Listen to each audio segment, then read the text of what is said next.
as parents and as grandparents, as teachers, we have an incredible responsibility to help our kids get the right messages as early as possible and as often as possible and for as long as possible.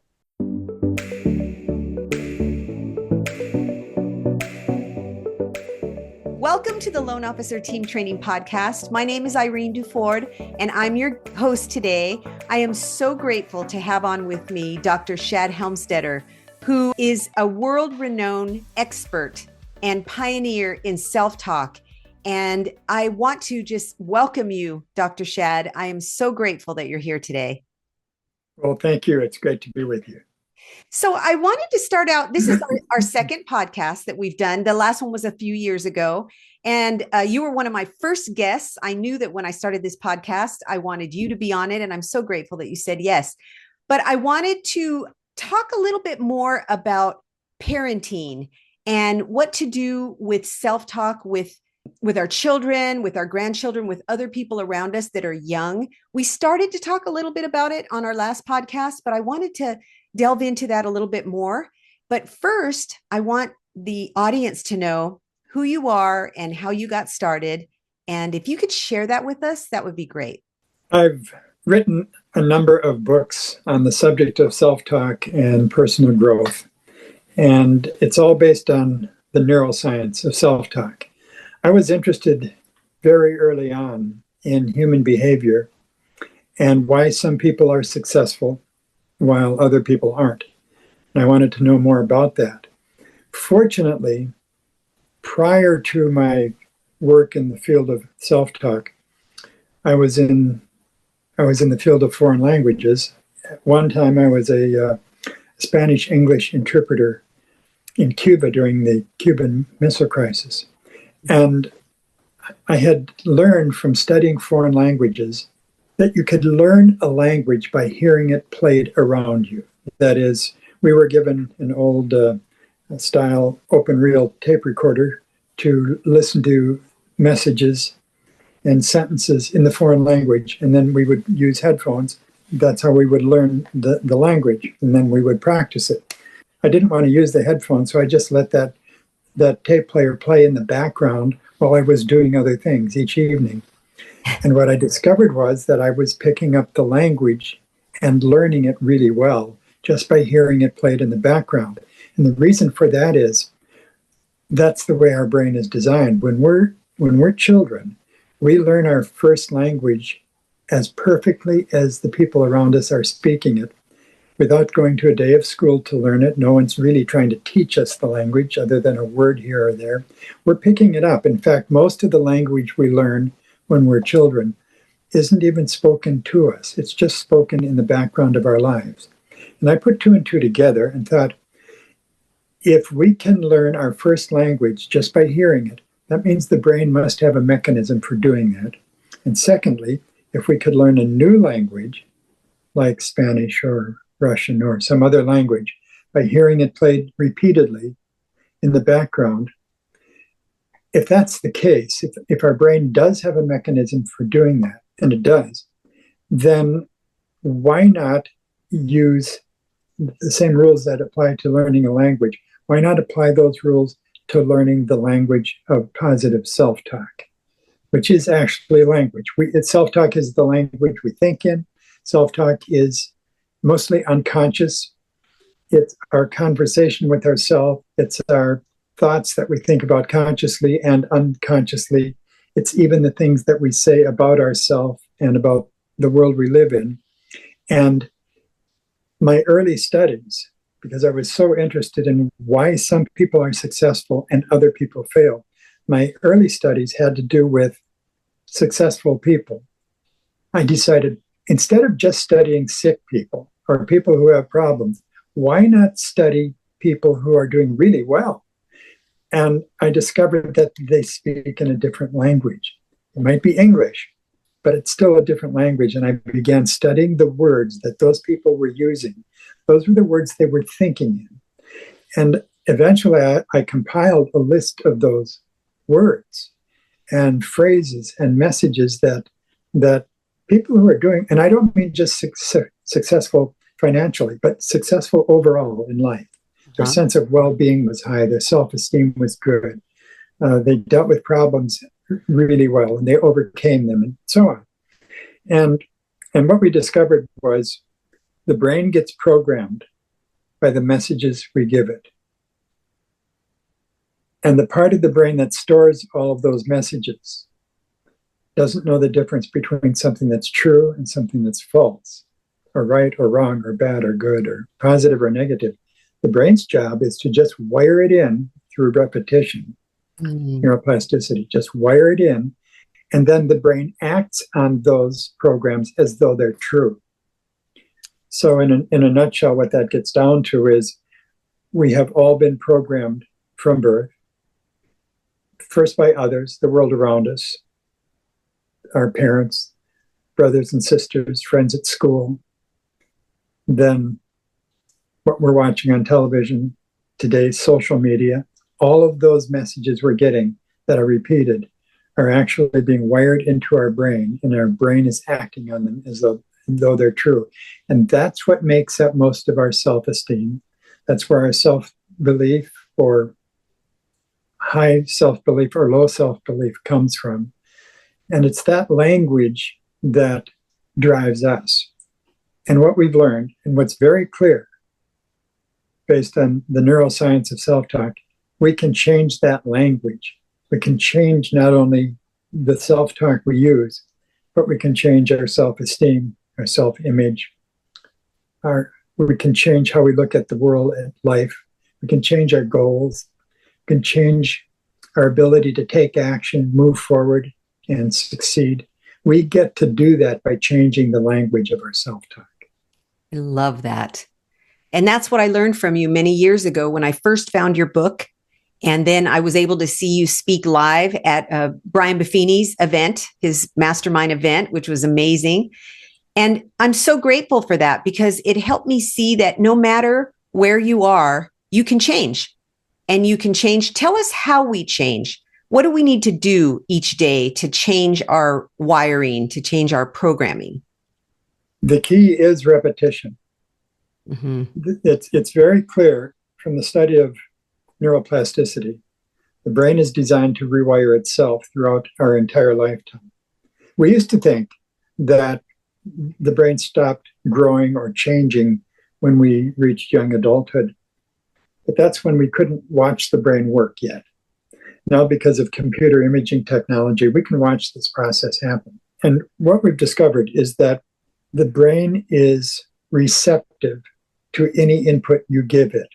And if you hear something once, or somebody tells you something once, or you say something about yourself once or twice, the brain will record that, but it doesn't save it. It doesn't keep it. It doesn't wire it in permanently.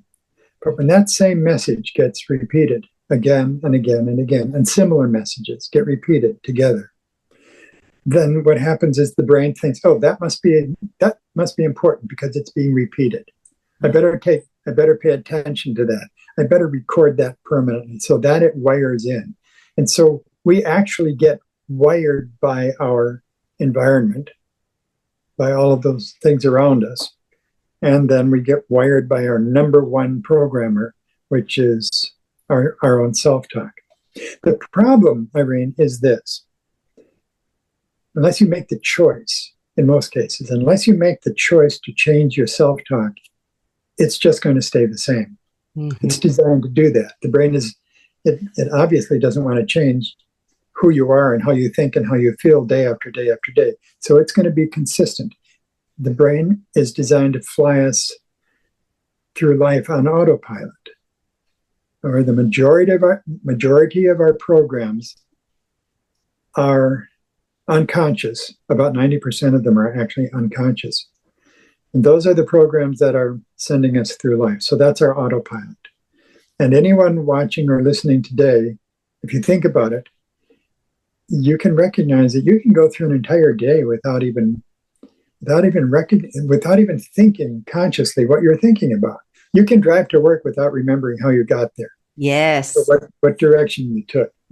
Our brain is designed to do that because our brain is designed to be efficient and take care of things and not, so we don't have to be thinking about everything we do and everything we think and everything we say.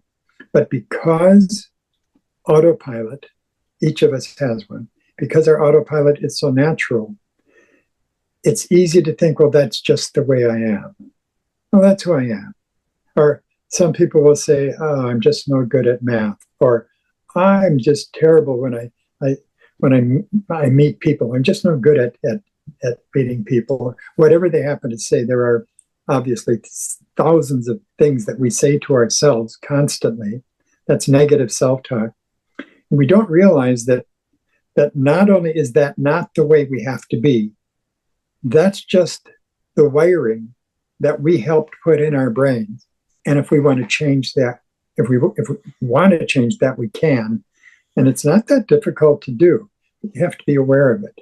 Mm-hmm. Unless you're a child. Children don't have to be so much aware of it, but adults do. Mm-hmm. So what I did years ago was I purchased your CDs, went back when they were on CDs, and now I have your Self-Talk Plus app on my phone, and I listen to your programming every single day. I pick a topic and I listen to that for a while, and then I'll add another topic because I know that's what you said to do. And what I love about your app is that you are really coaching people through self-talk, how to use it, how to utilize it every day, how to repeat it, which ones we should be using, not which ones, but you tell us you listen to the same one for a few weeks and then you can add another one. And I've been listening to it for so long now that it has really helped me in so many areas. If I had to pick one habit that I have taken on as an adult, then self-talk, listening to good self-talk every day has been the number one thing that has changed my life. It's changed my family's life, my business life, everyone I encounter. It's changed everything listening to your CDs and being educated by you being my mentor and not even knowing it, all those years of being my mentor. You know, you've been a mentor to hundreds of thousands of people. So tell us, when they go to the Self-Talk Plus app, tell us a little bit about that app. I know about it, but I'd love for you to share why you came up with it and how to use it. When I first wrote Positive Self-Talk, and I spent a lot of time getting it right, because I knew that if you're going to wire something into your brain, you should get it right this time. And so I knew that it had to be worded really well. So I worked a long time at that. And in those days, self-talk was on cassettes. Those are little bitty plastic things that we used to listen to music on. And then, as you mentioned, then self-talk programs were on CDs. And then there were downloads of self-talk. And now, of course, there's an app for everything. And there's an app, the one you mentioned, Self-Talk Plus, for self-talk. And that app brings together all of the self-talk that I've written and recorded and produced. And I'm happy to say that there are many thousands of people who listen to that app every day, all over the world. And I think the reason why is this, along with the fact that, yes, it's helping them and they can feel the difference as you've experienced. Mm-hmm. I think it's because it's easy. Yes. Earlier, I was talking about learning a foreign language by having it played in the background. I applied that same concept to listening to self-talk, and we had a chance to study this and for years to see what really worked best. And it does really work best if you just play the app, listen to a self-talk program of your choice, and then go about your day, whether you're driving in your car or working around home or whatever it is you're doing. Just let it play and don't pay any attention to it. And we discovered that the reason why that works so well is if you try to focus on changing your self-talk, you're also calling up all of the old programs that told you the opposite. Okay. So the more you focus on it and think about it and wanting to change and get rid of that old mental habit and so on, you're actually helping keep that old self-talk, that old mental habit alive, because you're using it again. You're going over those neuron pathways in the brain again and again and again. So you're actually wiring them in and making them stronger. On the other hand, when the self-talk is playing in the background, you're not consciously thinking about it. Your brain is listening, even if you're not listening, and it's wiring it in without it being obstructed by the old programs. So to get rid of old programs, you have to get new programs. And listening to that app is the best way we've ever found to get new programs without making the old programs stronger. I love that. That's such a great way to do it. And so as a parent and as a grandmother, I would like to pass that on. I was able to pass it on to my children, and they have taken on the daily diet of self-talk as well. And they've done really well with their children in teaching them to have good self-talk and to change their self-talk if it's negative and turn it into positive. And I'm grateful for that. And I have two young granddaughters that are both under 2 that we are being very intentional about helping them with their self-talk. And it's kind of fun to see. And we've done the same thing with our other grandchildren. But what would you suggest as a parent? I've given my kids a copy of your book about parenting with self-talk. Can you tell us a little bit about that, about how to incorporate self-talk? When my 2 sons were very young, and I was studying self-talk, I imagined that what if for 1 month I couldn't talk to either one of them? Each of them had a little bitty keyboard strapped to their little bitty chest. And on the top of the keyboard, there was a sign that said, "Dad, Mom, everything you type into my keyboard will be stored for life and acted on as though it's true. Please be careful." And so I imagined that I couldn't talk to either of my sons for a month, and that anything I wanted to say to them, I would have to type into the keyboard. Mm-hmm. And I realized immediately that although I didn't speak this way, you would never type, "You are so stupid," or "You're too clumsy," or "You'll never be president," or "You're not good enough for that." You would never type anything like that into a child's keyboard if you knew it was plugged right into their brain and their brain was recording it and was going to act on it as though it's true. Yeah. So starting there, I realized and recognized that as parents and as grandparents, as teachers, we have an incredible responsibility to help our kids get the right messages as early as possible and as often as possible and for as long as possible. Mm-hmm. There are different ways to do that, of course, although there are self-talk programs that are written specifically for little kids. The most important, I even hate to use the word programmer and parent in the same breath or same sentence, but it's true. We're programming our kids. Yes. And recognizing that is the number one step. That is, always be aware.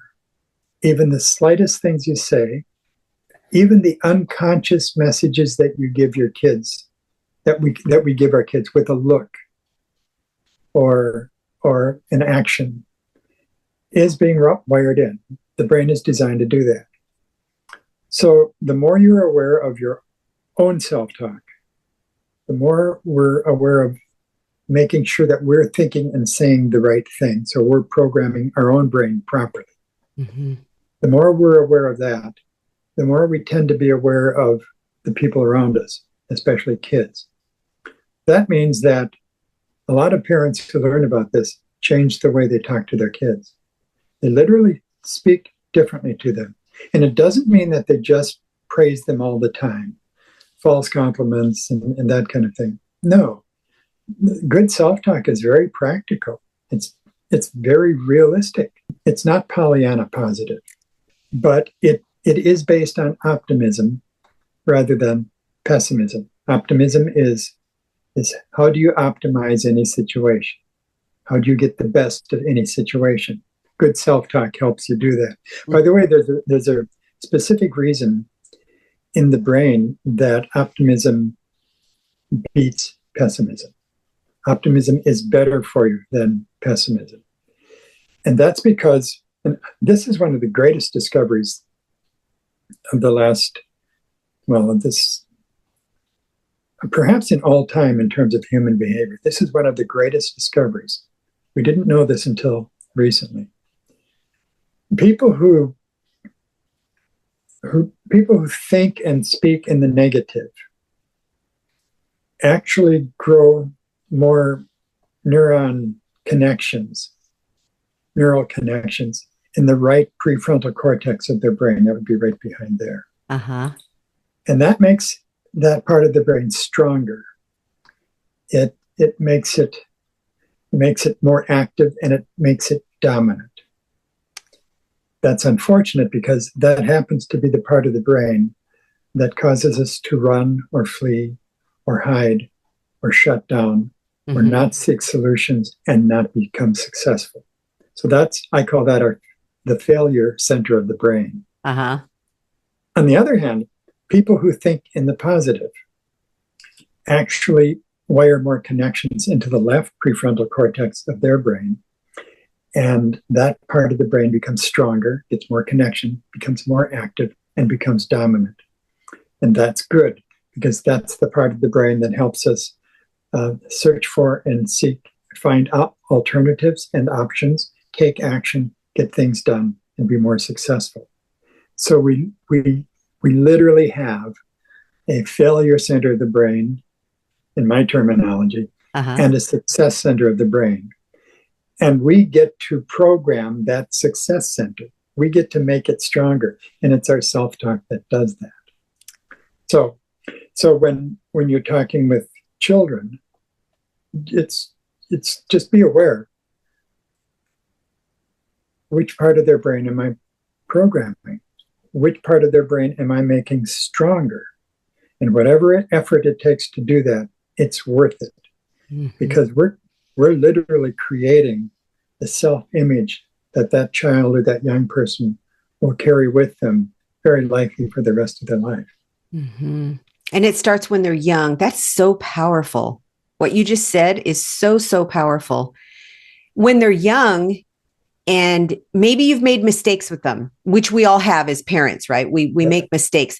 What do we do to rectify that? And most specifically with teenagers, you know how sometimes teenagers are known to be, and I don't even like saying they're known to be because some of them are not, but many teenagers, they're coming into their own, they're trying to be independent, and they are saying things that sometimes they shouldn't say, and sometimes they're frustrating their parents.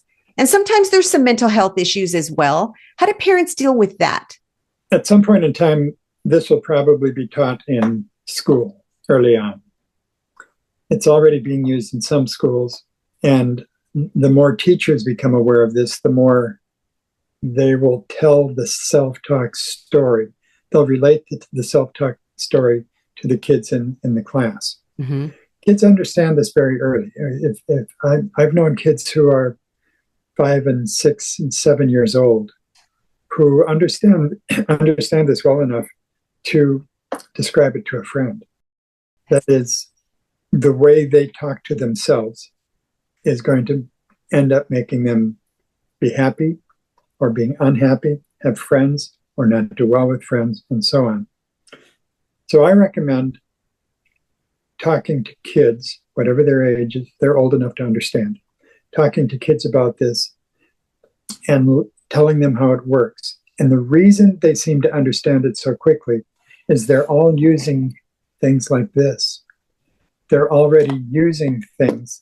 They're connected to computers in one way or another. Yes. And even though the brain isn't a computer, the parallel is enough that you can say, whatever you're typing into your computer, remember, your brain is going to remember that, and it's going to wire it in, and that's a program you're giving yourself. Now, what kind of program would you like to give yourself? I love that. So I'm very much in favor of educating kids in how they think. And I've watched the results of this for many, many years with many, many thousands of people, and it works. You can almost tell a family where the kids were raised understanding self-talk and programs. You can see it in their eyes when you talk to them. They think differently. They think more optimistically. They see what can be done. Doesn't mean that things aren't difficult. or that we don't have obstacles. In fact, they deal with those obstacles and difficulties better because they know that they have qualities and capabilities that they might have been ignoring or didn't know about. And with the right self-talk, an awareness of those qualities and capabilities is constantly on their mind. They're aware of it. I can do this. I can get through this. I have patience. This will take time, but I can do this. And that replaces things like, I'm no good at math, or I'll never be good at this, or why should I even try? It won't work anyway. So you help kids replace all of those. Are you holding off on training your loan partners, your loan assistants, your team members and support staff on how to wow your clients? Are they getting that kind of training from you? You probably plan on training them if you get a few extra hours, but when does that happen realistically? And meanwhile, your team is doing the best they can with the information that they have. But this kind of training really doesn't exist anywhere else. When you do the training, that means you're not as responsive as you want to be with your clients, and you're not hitting your closing and income goals as a loan officer.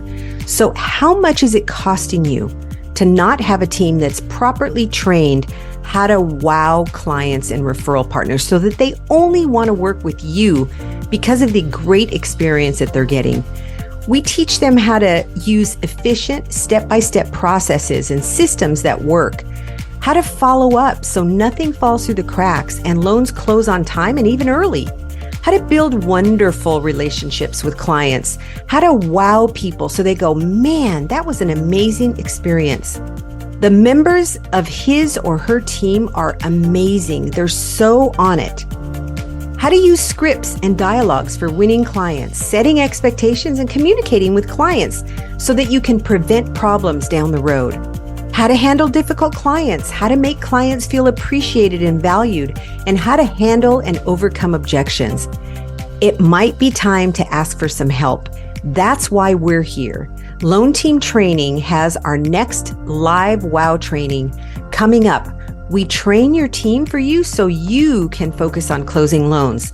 Check it out at loanteamtraining.com for our next class and see how many 5-star reviews we have from past WOW training participants and their loan officers who sent them at loanteamtrainingreviews.com. Remember, it's an interactive virtual training with live trainers, and we train any of your support staff that is communicating with clients and referral partners. Our sessions are 9 to 11:30 Pacific time.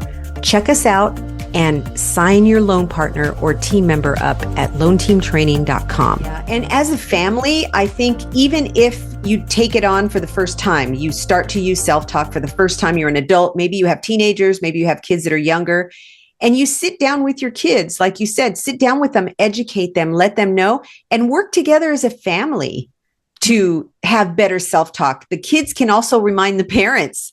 I know my kids do, my adult kids, even today, and my husband, they remind me when I say something that I shouldn't be saying, and I reword it. And I think kids in a family unit, you can do that as well. I think if you take on a daily diet of self-talk and you've never done it before, or you're starting to do it again, you can do it as a family and be there for each other. There are 4 steps to changing your self-talk, and the 4 steps are steps that kids can learn. So step number 1 is monitor, and that just means to listen to your self-talk. So as you go through your day, listen to what you're saying. Listen to what you're thinking, even the things that you're not saying out loud. Monitoring, if you stay with it, becomes a habit. So after a few weeks of monitoring your self-talk, it starts to become automatic, which leads to the next step, and that is edit. Just like you just mentioned, the moment you hear yourself say something that could harm you or work against you, turn it around and say the opposite. Yes.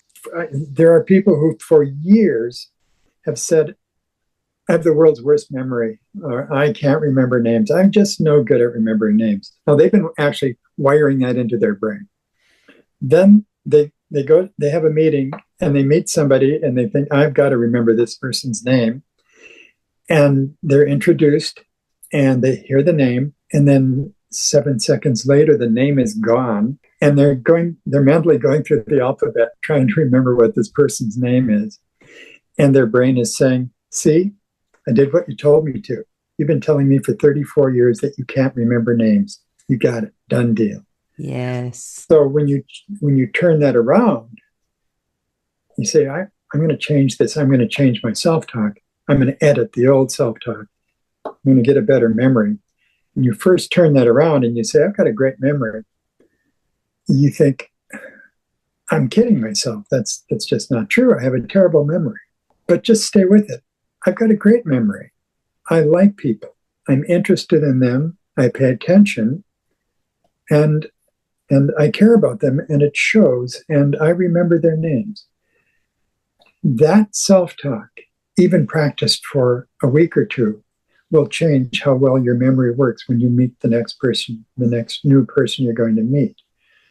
The brain is just open and waiting for you to type in whatever you want.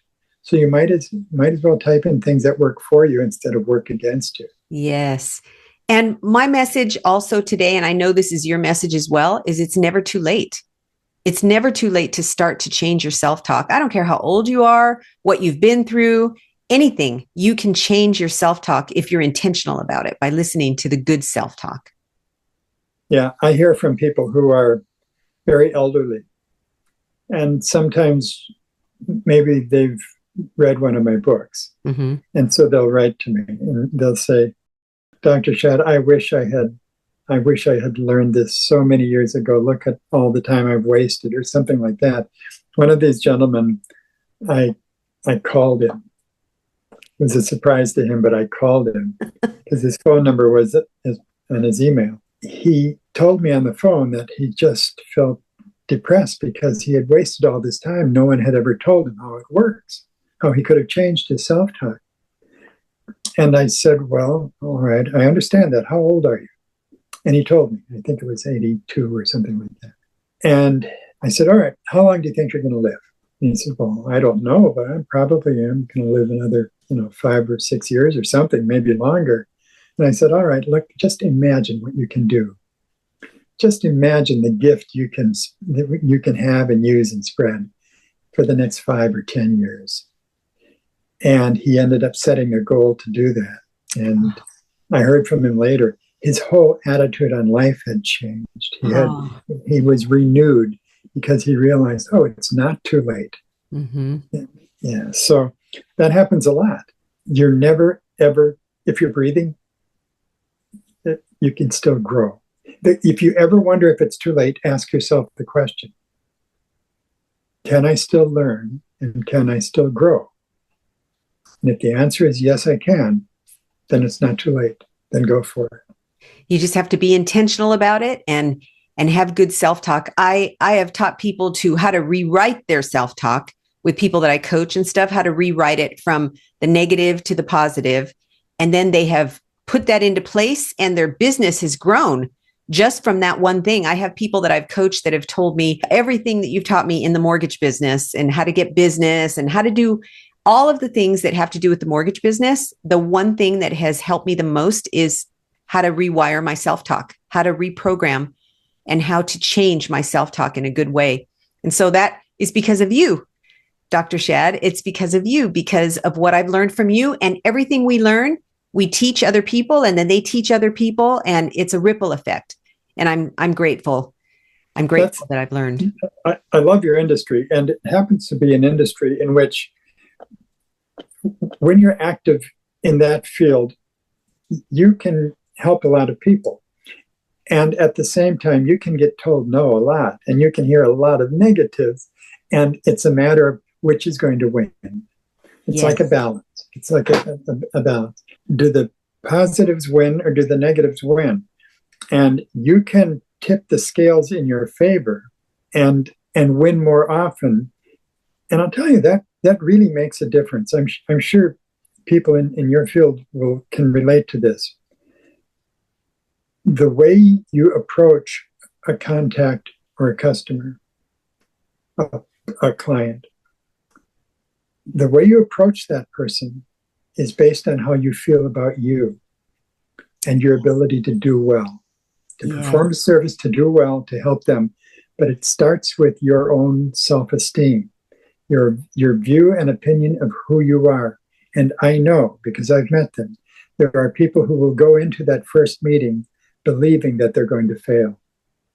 Yeah. Because that's what their programs tell them. Instead of looking at the mistakes they made in the past as learning steps, they looked at them as bad marks on the report card of life. Mm-hmm. And it's wonderful to watch people learn how this works and then apply it and practice it for themselves. And they start to meet people differently. Yes. They respond differently. And the client can see it in your eyes. They can see it in your face. They can see it in your posture. They're watching you relate to them. And they're watching you and all of your programs in play. Yes. Now they may not be thinking that, but that's what's happening. And so the more you act on the choice to change your self-talk, the better you're going to do, whether it's in those business relationships or anything else you do. And the key word there is choice. To do this as an adult, to do this, it really just takes the choice. Mm-hmm. And then start monitoring your self-talk. The second step I said is editing. The third one is listen. Listen every day for about 15 minutes if you can. And the fourth step is fun. It's practice. You get to go out to the world and practice positive self-talk. You may even have friends saying, "There's something different about you. I'm not sure what it is, but I've noticed something different about you." Yeah. But it starts with a choice. I choose to change my self-talk to the positive. Yes. It's a healthy choice. That's healthy self-talk. And by the way, I was mentioning the importance of optimism, which is what self-talk, positive self-talk creates. There are now many studies that show that optimism literally changes our health. People who practice optimism, which like positive self-talk, their incidence of cardiovascular related events is 35% lower than the average individual. Wow. They live on average 12 to 15 years longer. It's amazing. That's amazing. Now, those are medical research studies based on people who practice optimism and people who don't. Just imagine what you're doing for yourself every day by looking at the world from the right side instead of the wrong side. Yes. Yeah, that's amazing. We have a training company. So I coach loan officers. I've been doing that for 13, 14 years. And 6 years ago, I opened up a training company for their support staff. That's what this podcast is basically about. Being able to teach their support staff, their loan assistants, their processors, all the people that normally don't get a lot of education on self-talk unless they do it themselves. But, loan officers, they go to sales meetings, they hear about different things, they get together with other people. But loan partners and processors, they don't get to get out as much as salespeople do to go get education in different things that are going to help them in their business. So we teach that. We train their staff for them.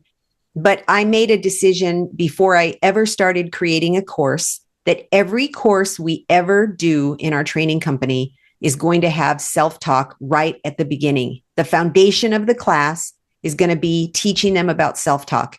And that's what we've done. And do you know, out of the thousands of people that we have trained in that training company, the first, because we always give them a feedback form at the end, what was your biggest takeaway, and different questions that we ask them. And self-talk always comes up as the number one thing. How grateful they are that they were able to learn about the self-talk and how to change it. And that makes me so happy whenever I see that, because that means they're not just changing their business, they're changing their life. And that's what good self-talk will do for you. They'll see it reflected not only in their business, but as I know you know, it spreads into every area of your life.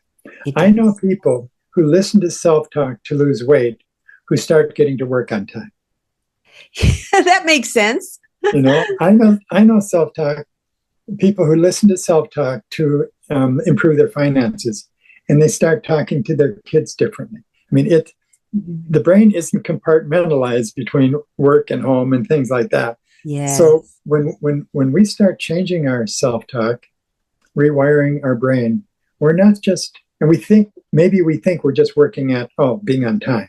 So I'm going to listen to some self-talk for always being on time, and it doesn't stop there, because the idea of changing your self-talk spreads throughout all of the areas of your life. You can watch, I'm sure you've seen this, you've watched people who learn about self-talk and they're going to use it in one area, and they end up changing all of those other things that they wanted to change that were getting in the way. Mm-hmm. It's just a wonderful experience. This is why I think it will be wonderful when teachers and schools start teaching this to kids when they're very young, because imagine an entire generation being raised to believe in themselves. Yes. And not living with envy, and not just wishing they could do better, or not feeling left out. Imagine what superstars we can have in the future of our children and grandchildren if they use even only a portion of the potential and the promise that they have when they're born. Yeah. There's an amazing thing when you go to the newborn nursery and you stand in the viewing window. On one side of it, you look through the viewing window, and on the other side of that window are these beautiful infants. They're brand new. They're miracles of life, and they're just born. And if they're awake and their eyes are open, you can actually see them searching, just waiting to live out that potential. Yes. And then life begins to program them. And if you go forward in time, 20 years or 30 years, are they still aware of that same promise and that potential that they were born with? With the right programs, with the right messages, with the right self-talk, you can have that promise and that potential for the rest of your life. Yes, you can. And you just start today. Start today. That's my message. Wherever today. You are. Yeah. Start wherever you are. Take on one new thing.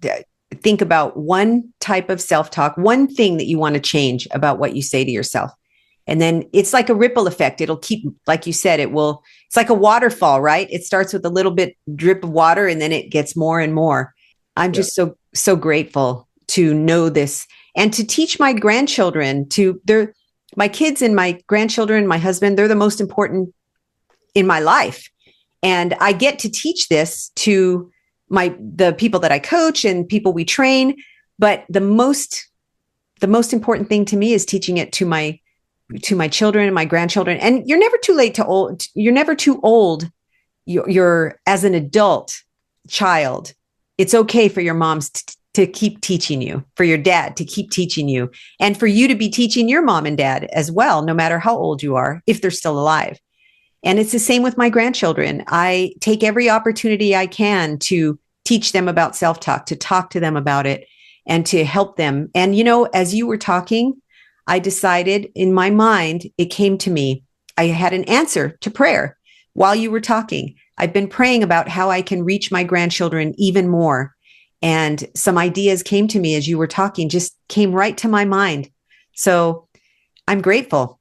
As we're listening to the right people and surrounding ourselves with the right people, it makes a difference in our lives.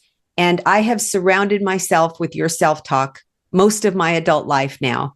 And I'm going to continue to do that. And I'm going to share it with as many people as will listen and will hear me, because it's that important. So thank you for being here today. I just appreciate you so much. Thank you for your work, your lifelong work, and how passionate you still are about it. After all these years, and you're still passionate about it, more passionate probably than you were when you were first starting out, right? I'm going to keep doing it. Yes. Yeah. And we're lucky to have you. We're blessed to have you in our lives. And so we're going to put in the show notes all the resources of where they can get self-talk and where they can connect with you Thank you for taking your time today, and I'm grateful for you. Thank you. What a great conversation I just had with Dr. Shad Helmstetter. He really helped me see things today as I was having a conversation with him. Things kept popping into my mind that I should be doing differently. And not that he was telling me to do anything differently, but I was thinking of the things that I need to change in my life. And so I'm super grateful to him. So thank you, Dr. Shad, for being here. I really appreciate it. Thank you for being here today and for listening to Dr. Shad Helmstetter and for watching us on the podcast today. If you got value out of it, could you do me a favor and follow us? If you're not already following the podcast, if you could hit that plus sign and follow the podcast, it really helps it get known to more people. And if you could leave a review of what you got out of today's podcast, that would be really helpful. I'd sure appreciate that. Enjoy the rest of your day, and we'll see you next time.